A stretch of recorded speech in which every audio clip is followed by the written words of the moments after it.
Doom, doom, doom, doom, doom, doom, doom, doom. Question, tell me what you think about me. Doom. Hey, y'all.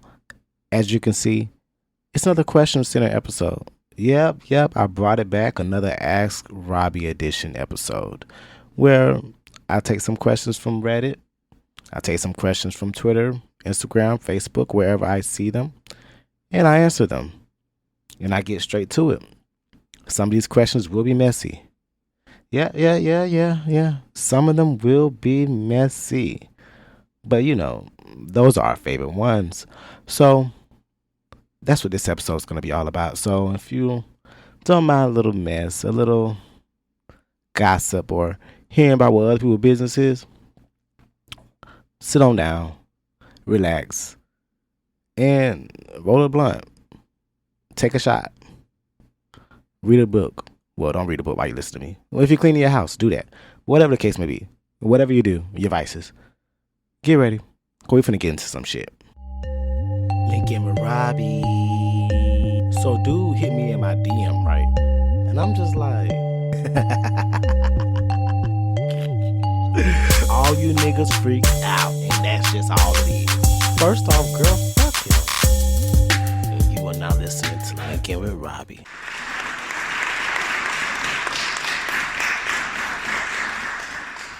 Yes, bring it on in. Welcome back, everyone. It's your boy Robby K, back with another one. As you may know from the beginning of the intro, this is another Ask Robby episode 57 of the Linkinwitrobby podcast, and we got some stuff we want to get into. Of course, it's going to be a little messy, a little camp, but that's what we love. We love it. We wouldn't change anything about it. But before we get into all of that, how's everybody doing? How's everyone's weekend? Mother's Day is approaching. I have no clue what I'm getting my mother, but I'm getting her something. I don't know. She's very hard to buy for because she doesn't go anywhere. She's like one of them like hermit crab parents who never leaves the house, hasn't really left it in years. She only goes out of the house when she goes to Walmart or to the pharmacy. That's her most travel moments, or to a doctor's appointment. So there's not a lot of things I can get her. When I'm gonna get her another purse for her to put in her room where she don't go anywhere. When I'm gonna get another bottle of perfume that she won't wear. You know what I mean? What do I get her? So it's very hard.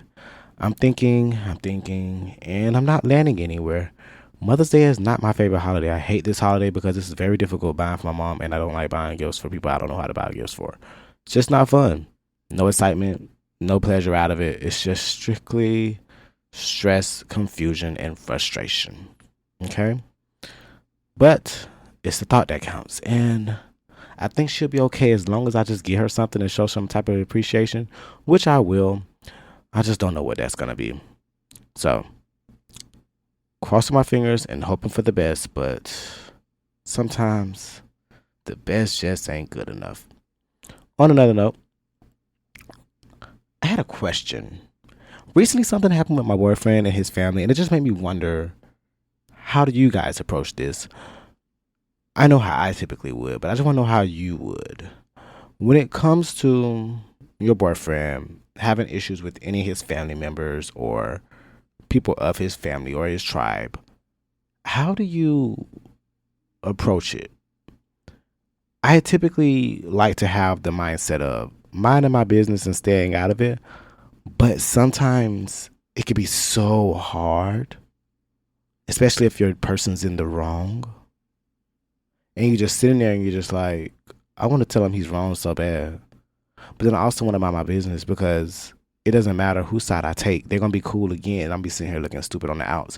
And I think that's where I'm going to land on this one, because whenever in the past I've ever like taken someone's side or whatever the case may be, in whatever fallout there is, they always get back together and I'm always left looking stupid. So I just rather just mind my business, let y'all figure it the fuck out, and hope for the best. And if y'all don't figure it the fuck out, my life will still be remaining the same, and hopefully yours get back in alignment. I don't know what the fuck am I talking about, but when it comes to that stuff, like family stuff, I just try to stay out of it.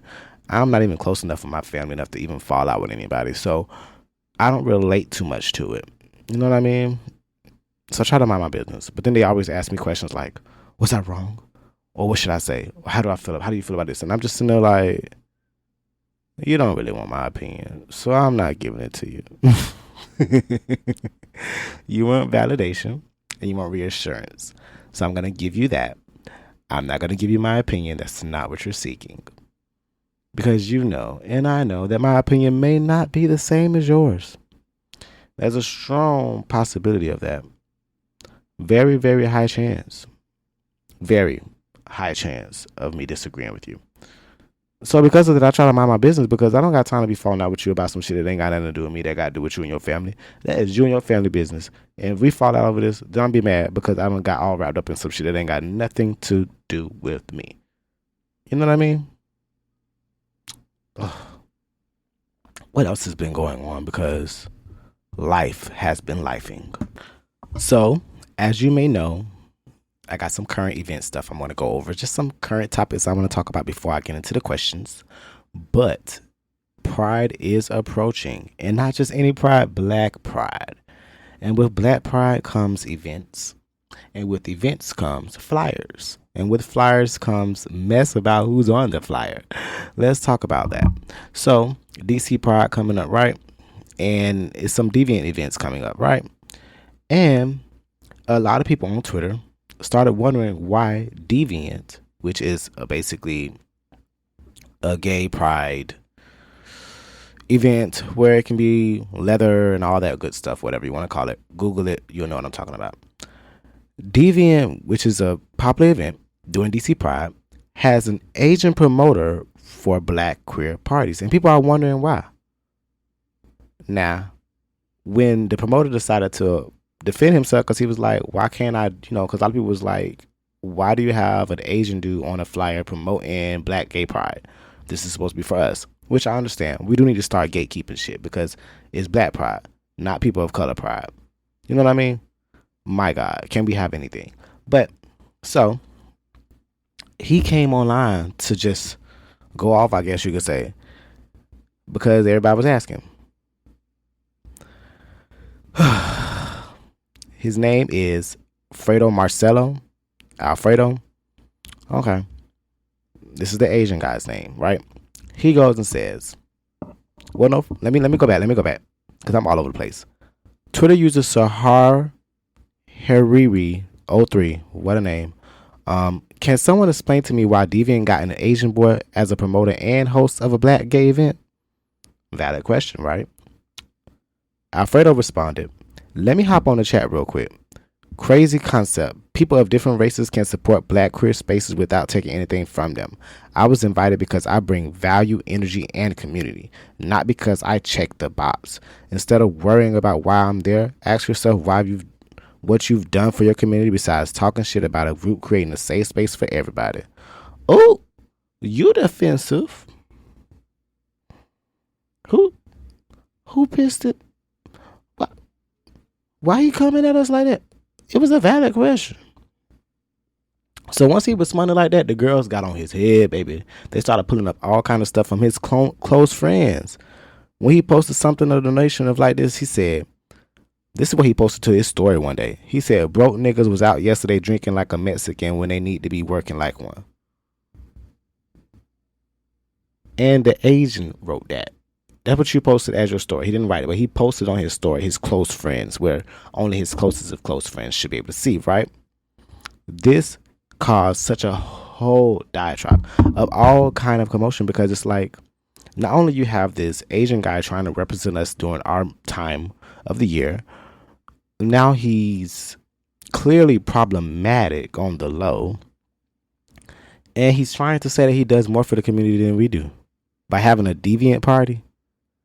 You hosting soft sex parties, and that's what you're doing for the community. Well, good job on putting money into the venues, I guess. I'm trying to understand what exactly else you're doing that could be so much more for the community. And it caused this whole debate. Well, I wouldn't say a debate because mostly everybody's kind of on the same page of like, dude, we have to start gatekeeping. We are letting anybody just come over here and represent us and then shit on us at the same time. You don't even respect us. You just want our money. You just want our business, which is typically what a lot of people that claim to be allies want. They just want what they can get from us. They want benefits from us. They don't really align with us. They don't really support us. It's just disgusting. It's disgusting. It's disgusting. It's disgusting. And I have nothing against sex parties. I love them. But if I was ever going to one, I only like to do black sex parties. I don't like the mixed colors and all the other stuff. Just not my forte. I'm a nigga and I love niggas and I like to leave it like that. Call me problematic. I don't give a fuck. Speaking of problematic, the versatile men are being attacked again. We are being attacked again, and now it's from a different standpoint, which I can actually empathize with just a little bit. I can empathize with it, but just a little bit. So let me go ahead and get into that. Before I get into it, I got to play this audio. This audio is basically going to summarize what's happened. It was on Pop the Balloon. A guy had a question. You know, there's questions typically asked. I've never watched the show. Don't ask me too much about it. I'm trying to make the most of it. That's why we're going to play the audio, because I really don't know. But on Pop the Balloon, you have suitors and guys, and they pop balloons. People come out, they're attracted to them or whatever, and they ask questions. And most of the time, it's always the same question, like, are you a top or are you a bottom? For some reason, that's always the main question. And that's what this comes from. But this basically goes in a different direction because it targets versatility. So with that being said, let me go ahead and play the audio, and then I'll be back to comment on it. Have a question? The sexual position. Let's just get to it. I'm a verse.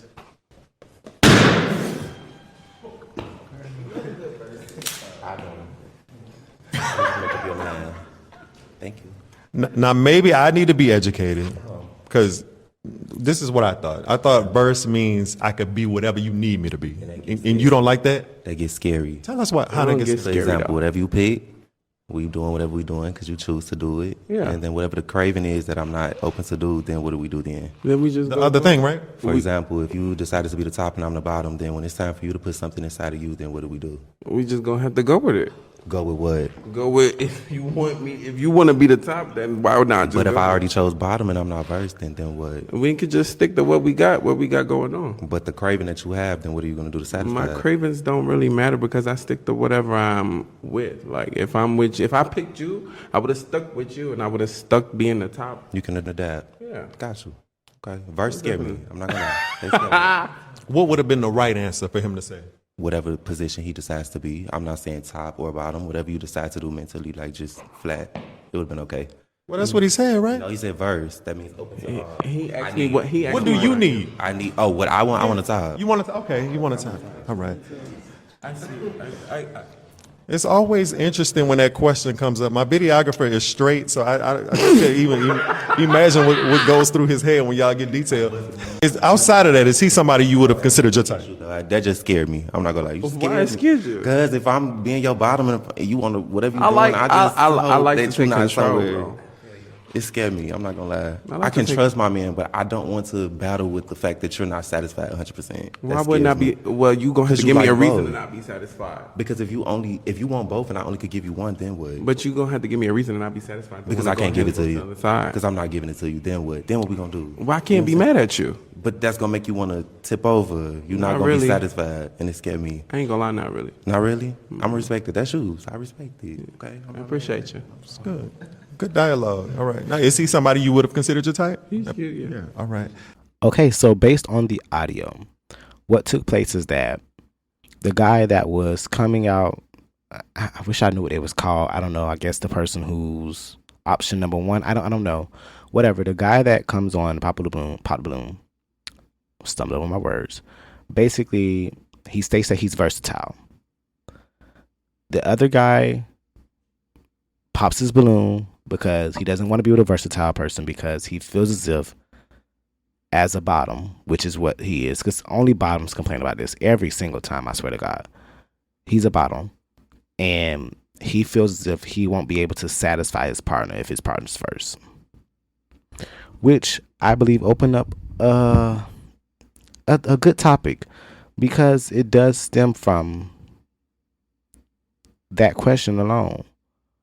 Being with a versatile man, you know they're attracted to both dick and ass. You know, they like topping and they like bottoming.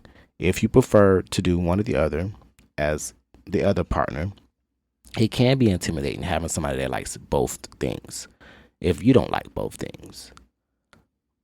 Me being versatile, I've always adapted to whoever I was dating and just went off of their vibe. I like both, so I can settle in either arena. Does that mean sometimes I'm gonna miss the other? Yes, but I got a hand. I can make it work. You know what I mean? But as far as when I've been a bottom, have I ever felt like, oh my God, I'm not gonna be able to satisfy him in that way? No, I would just try. I don't know. I've never had that thought process, I guess you could say. And it may be because I'm freaky. I like to do threesomes. I like to do group stuff and whatever like that. Until where if there was ever a question of what if is this enough? What am I gonna need? I'm gonna need some more dick. I want some more ass. I would just put somebody else in the room. But I understand that's not always the correct response, and that's not always a good solution or resolution for a partnership. Most people are in relationships don't want to share their partner, so that's not always going to be the best option. And toys are not always for everyone. But it does bring up a great question of, do you feel like a versatile is being with someone that's verse, is it more difficult because you feel like you have to please both? Is it more difficult because you feel like you're not capable of pleasing both? Because I'm of the component that if you got a dick and you got an ass and I'm attracted to you, I'm going to want both from you. That's just it. Like, I'm going to want both. You ain't got to feel like you're going to satisfy me. If you got both, baby, you're going to be satisfied. Like, trust me, I promise you I'm going to be satisfied. But there's so many people that are so strict, like, I don't want to do that they just refuse to. And I just don't get it. It's hard for me to understand because I'm versatile, so I don't understand strict bottoms who never wanna feel no ass. And I don't understand strict tops that don't never wanna feel no dick. I just would never get it. Even when I was just a bottom or even when I've just been mainly a top in whatever situations I've been in, I still wanted the other thing. Like you know what I mean? I could be dating a bottom right now and I'm wanting dick. But I'm also want his ass. I could be in the top right now and I'm going to want to eat his ass. I'm going to want to fuck him. I want to feel how that whole feel. Like, I don't know. It's hard and it's difficult for a verse man. Which is why I think versatile should just date each other. And I think most men should just be verse. We have a dick and an ass. Why we can't use all our body parts? Why do we have to pick and choose? I don't like picking and choosing. Promise you. I like one thing. Ugh. And I want to do it well. You feel me? The fuck are we talking about? Ugh.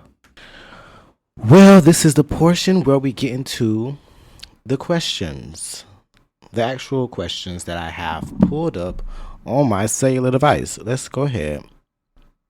Let's get to the first question. You know, I like to browse on the Reddit, the subreddit Ask Black Gay Bros. This is the question I got from there. Question 1. Would you be with someone that you weren't their preference? Like, they wouldn't go for you. You're not their usual type due to their preferences. The preference could be height, body type, sexual positions, ethnicity, money, whatever you're not, basically. I like how I say sexual positions. Like, where did that Z come from? Anywho, it's a tough one because I've dated people that weren't necessarily my go-to type because I date more for personality and vibes and energy, and that usually typically adds on to my attraction level. But there has to be a basis of somewhere that I like about you. You know what I mean? So you have to be a type to an extent. As far as being someone's preference, being someone's type, I don't know if I could be with somebody who doesn't prefer me. Because of my own insecurity issues and my own self-esteem issues. In the back of my mind, I'm always going to be wondering, would he rather this person? Would he rather that person? Am I enough in this area? Like, say sexual position, for example, right? If I was a pure bottom, a dude that's dating me who probably prefers a top would be a problem because no matter what, he's going to always want that fulfilled that I can't fulfill. And that kind of goes off the last topic in a way. which is why I'm glad I'm versed. Thing about me is, when it comes to types, I don't let that be the only deciding factor when I meet somebody. So I can meet somebody and he may not be my type, I may not be his type, but if the vibe and energy is right, it can go somewhere. But again, there has to be a basis, a foundation. He has to like me for something. Like maybe I'm not his type as far as like skin tone, or maybe body type, I'm not his type, but personality, I'm his type. Sexual wise, I'm his type. You know what I mean? Like there's something to where we connect. Energy wise, I'm his type. So I have to be his type in some way in order for me to feel comfortable with it. Otherwise, I am going to be uncomfortable. I am going to be insecure, and I'm going to overthink it, and I'm going to be in my head. So in my opinion, if you're not somebody's type at all, like flat out at all, hell, fuck no. Find somebody who wants you as number one and not number two. You don't want to be nobody's number two. You never want to be anybody's third pick. You want to be somebody that, yeah, they love you. They want you. Everything about you, they worship the ground you walk on. They'll drink your bath water. That's what you want. You want somebody that's going to love you that hard. Because I love that hard.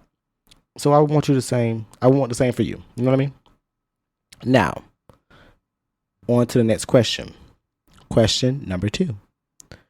When did you have your first crush on a guy? And did anything become of it? Wow. Okay. First crush on a guy is so complicated because I truly believe I was born gay, but it took a long time for me to realize it. So for a long time, I was crushing on girls, quote unquote girls, only because it made sense. So I would choose the pretty girl in the classroom and I would crush on her, or I would choose the nerdy girl in the classroom and crush on her. But I didn't really have a real strong crush. I think my first crush actually came.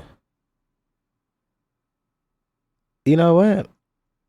When did I have my first crush? This is tougher than I thought. Because did I act on it? I don't know if I acted on it. I was very shy. So I didn't act on it. I can't say I did not act on it. I probably just fantasized and just thought about it and wondered. You know what I mean? Just wonder, like, I wish I could do this, or I wish I could do that, or whatever like that. Like, okay, this is so crazy. My best friend has an older brother, right? When we were like in 4th, 5th grade, 6th grade, 4th, 5th grade actually. No, had to be 6th or 7th grade. This is when I really started realizing I was attracted to guys because I was doing things to signal that I was attracted to guys. He would stay at our house at night or whatever, and we would watch TV and we would watch late night HBO, Cinemats, and all that shit like that. And he was teaching me all the different porn channels and stuff like that. And he would sleep in my room, and we would wrestle and stuff like that, and always be play fighting and stuff like that. And I would always grab his balls. And I did it all the time. I always grab his dick and grab his balls because I wanted to feel it. And I had a crush on him. Like, I did. Honestly, I did. And it was all the time. We would sit up there and watch porn every night or whatever. He would come over. And I want to find any moment I can to touch him in his private parts. And I think that would be my first major crush. If not, it was this older boy in my neighborhood when I was like in elementary school, who at the time I didn't realize I was gay. But he used to be like I guess you could say like a neighborhood bully. And he used to fuck with me all the time. He used to get on my fucking nerves. I couldn't stand that fuck nigga. But at the same time, I clearly had a crush. Because I think I remember my earliest like wet dream was about him. And I think he was my friend's older cousin. I wonder what happened to him. But yeah, that was my friend's older cousin. And I did have a crush on him. I did. I didn't know I was gay at the time, but I definitely had a crush on him. He used to call me soft and little sissy and stuff like that. He used to always tease me out of everybody. Always come and wrestle me, want to pants me, want to give me a wedgie. I hated that boy. Like, he used to make my life miserable. But I had such a crush on him. He used to come only on the summer times because he would come and visit my friend because he was his cousin. He would come over the summer. He was way older than me. Like, he was in high school and I was in elementary. So he was way older, but he was just so cool and I loved being around him. But yeah, I guess you could say that would be my first crush. Yeah, that was my first one. Anywho, on to question number 3. I need some more messy questions. Let me get to question number 3. How do I make up to my neighbor? So, I am a 21-year-old bottom who just came out of the closet. I got my cherry popped last week by my neighbor around 45 years old. Well, that's nasty. I'm going to keep going, but okay. I really thought we had something between us, baby. Oh, my God. No, you're 21 and he's 45. And you're the neighbor. You're just a young, hot twink that lives next door. Oh, my gosh. Anyways, I really thought we had something between us. But honestly, I messed it up doing the action. Since it was my first time, I really didn't know how to do anything, especially the blowjob. But I really want to do it again with him. How do I make it up to him and give him a proper head? Give him proper head this time around. Wait a minute. Okay, I have a few questions. When you say you messed up big time, was it just the head that you messed up with? Did you have any pain accidents? Did you take it well? Did you bleed? I need more details. Like, what else happened during this first time with this grown ass man who's 45 years old who has way more experience? And did he know it was your first time? He probably did not know it was your first time.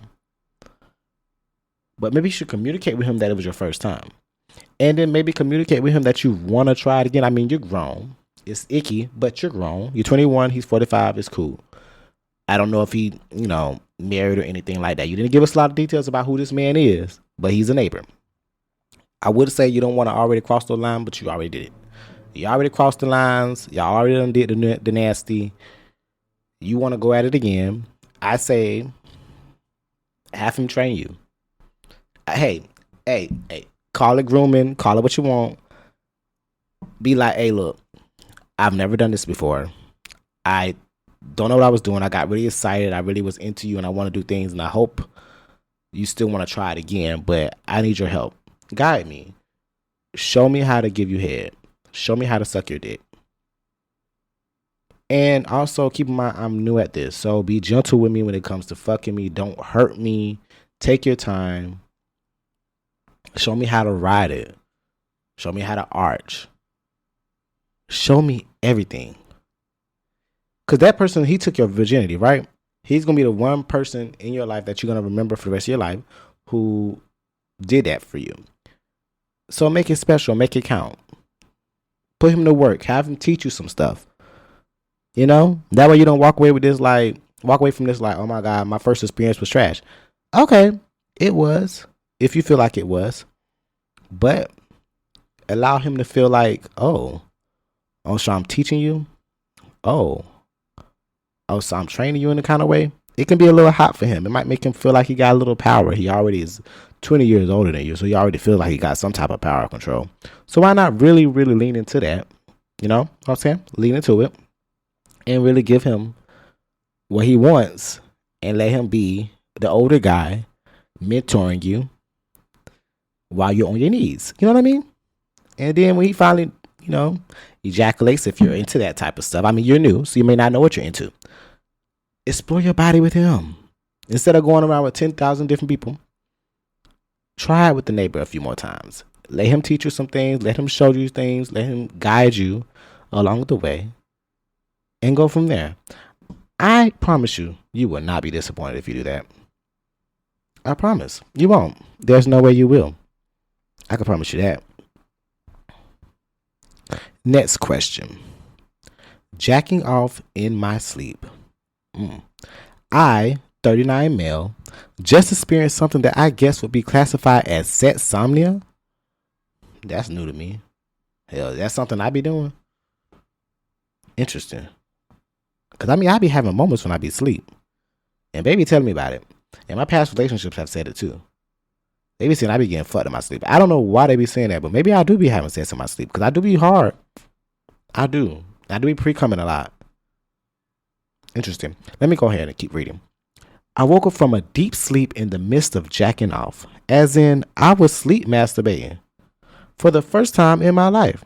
For context, I have had parasomnia issues in the past. Bruxism when I was very young, sleep talking. Oh, I'm about to say, what the fuck is bruxism? Even singing in my sleep on at least one occasion. Bitch, you over there making tunes.